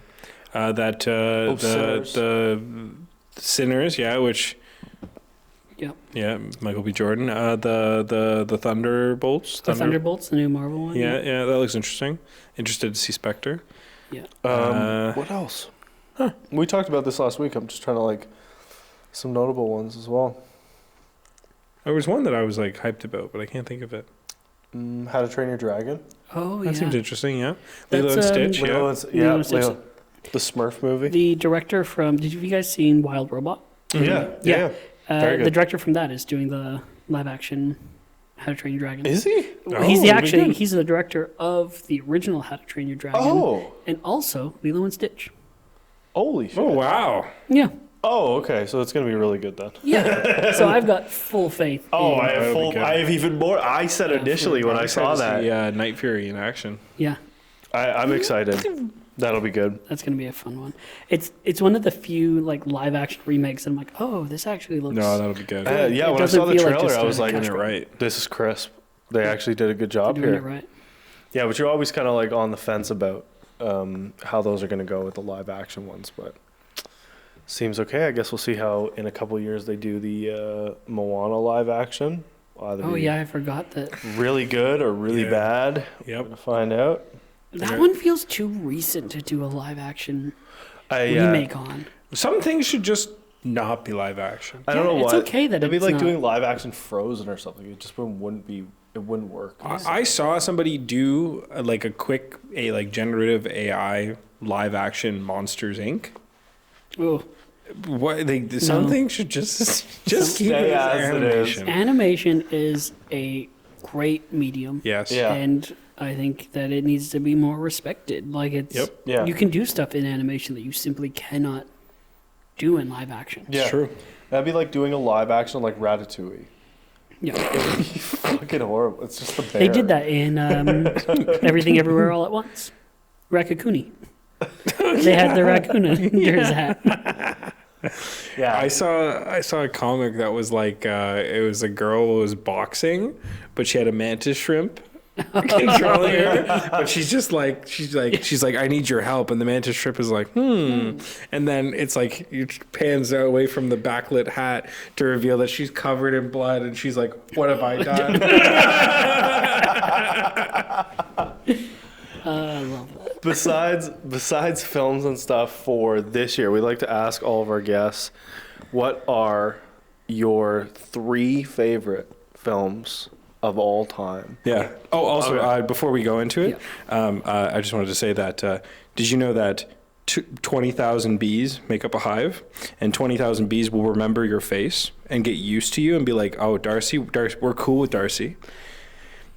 Where's this going? No, just as we're talking about the beekeeper. Sorry, I learned that bees.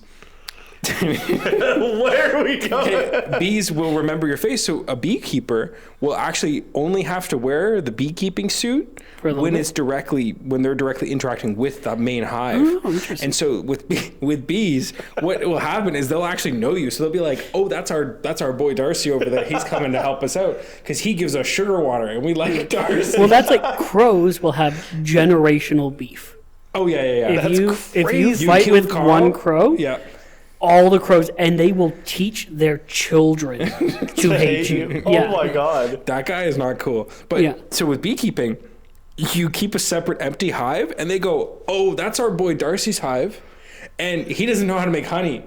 We'll just make him honey." I love that. And That's so- like when cats bring you half-dead animals. It's because they're like, "Oh, you're a you're bad too hunter. stupid to hunt. You're a bad Let me help. I've That's never seen you so catch funny. anything. Let me help you because you need it."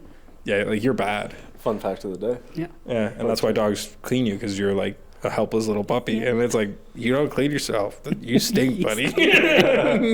You smell like Animals are so cool. You smell like soap? Oh, yuck. You're supposed to smell like spit and Cheetos.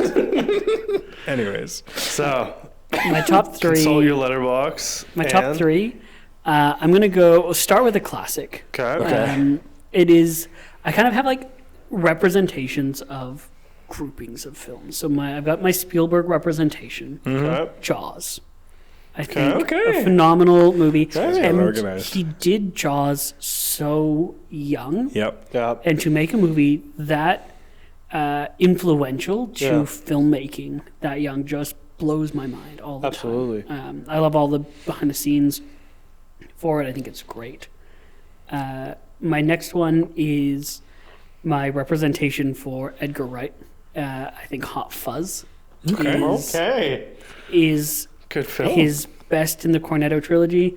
I would say Shaun of the Dead kind of what got me into filmmaking and kind of what it was kind of was the film that I'm like, oh, this is what I want to do. Yeah.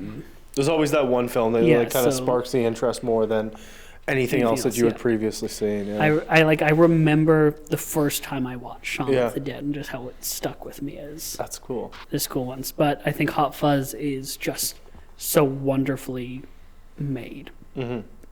And then my third one, I'm going to go out on a limb and we're going to say Little Women by Greta Gerwig. Oh. I think Greta Gerwig is... Okay. I think she is one of the best working directors today. Yeah, I'd agree with you. She hasn't missed. Every single movie she has made has been nominated for Best Picture. Wow. Yeah, Lady that does say Bird a lot. Yeah. to Little Women to Barbie. And now she's doing... She's partnered with Netflix to do Chronicles of Narnia. Oh, wow. I heard about that. Yeah, And that's coming out this year, right? Yeah. Yeah. But if you want to read a phenomenal screenplay, go and read her screenplay for Little Women. Mm. The breaks where they talk over each other are written in the dialogue. In that she's got split dialogue. It's an incredible read. And just from a filmmaking perspective, I loved how she used like the visual storytelling to show you like when you're in the past or when you're in the future or the present. Now, just through color grading and whatnot, I think it's such a cool adaptation of what is a really dense material. Because I've gone and tried to go and read books from that time period, and I'm like, oh yeah, I forget how flowery this language can be, and she made it so relatable while keeping the essence of it. I think it's a perfect adaptation. Yeah, that's so those are my three. Jaws, Hot Fuzz, Little Women. Oh, damn! A completely different set of picks than we've heard so far. I love it. No, but I would expect nothing less. I know. That's a good. If you haven't seen those films, watch them. So then the follow up to that is, if you had to pick any films and stuff or any recommendations you'd give right now, besides even just those, if people haven't seen them, is there anything else you'd recommend people go watch? I saw recently a film that kind of stuck with me that I wasn't expecting to be as good as it was Where the Wild Things Are. Oh, yeah. That's a really good film. It was a beautiful film. I really enjoyed that one. I remember the book. Yeah, I remembered the book. And then I was just like at home and I was like, oh, there's a movie for it now, and blew me away. We spoke about, there's a whole bunch, I think, that we've already talked about. The Planet of the Apes movies are what a wonderful day. So much fun. And the originals. But like the remakes with Andy Serkis as Caesar, you will cry over a CGI monkey. Guaranteed. By the third one, you're going to cry over a CGI monkey. Yep. Those are just so phenomenally done. They're very good. And I'm trying to think of a third one. Let me consult. Whatever you want. Yeah, it could be anything. Yeah, let me give a recent one that I've seen recently. Oh, you know what? There was a fun one. Secret Life of Walter Mitty. No. I'm actually gonna say it is a similar vein, I think, in Secret Life of Walter Mitty, but I'm not gonna recommend it. I'm gonna do About Time. Okay. I haven't seen that film, no. Who's in it? It has it's Baby Gleason, not Old Man Gleason, but so About Time is starring Domhnall Gleeson, Rachel McAdams, Bill Nye, Margot Robbie is in it. You think it is one movie, and then it's not. And then halfway through it changes gears. Kind of like Triangle of Sadness. Yeah. Potentially. No, not at all. I haven't seen Triangle of But Sadness. no, but- Triangle of Sadness just it switches really heavy in the mid part of the Yeah, movie. so it's but- like it's like you think it is you're gonna watch it, you're gonna be like, Darcy's recommended me a movie of the week rom-com, Yeah. and I promise it is not. It gets a little sci-fi-y, Mm-hmm. and then it gets a beautiful story about a father and a son, Oh, okay. and it'll make you cry. I Okay. loved it. I think I love movies that kind of blend genres Yeah. together, and that they aren't just like a single thing. And that's great. Yeah. well, life is complex like that, right? Exactly. So you gotta have layers. You gotta have love with the sadness and action with the drama. Like Yeah, you I gotta want something have to make everything me together. laugh and make me cry Yeah. in 90 minutes. Yes. That is a perfect movie to That's me. what makes that's what makes it so enjoyable. Is like,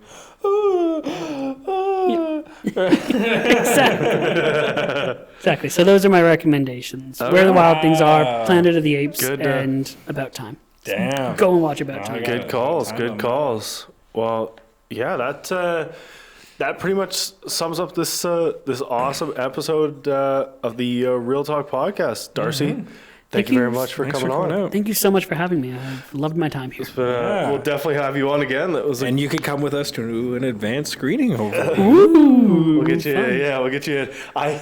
The advanced screening stuff that I did for the monkey. Yeah. Lost the footage.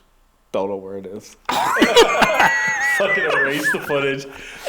Formatted the card accident. I don't know. You guys will never know what they thought. I never know what Joey and You I know thought. what? From what I heard, that's okay. Hey, what do you think of the? Oh, never mind. Sorry. That's what happened to us. We were like trying to ask people after the advanced screening. Yeah. They're like, no, I have my own outlet. Like, just give a quick Everyone's got podcasts now. fucking dickhead. It's true. Everybody like, has a podcast. no, these are all radio people.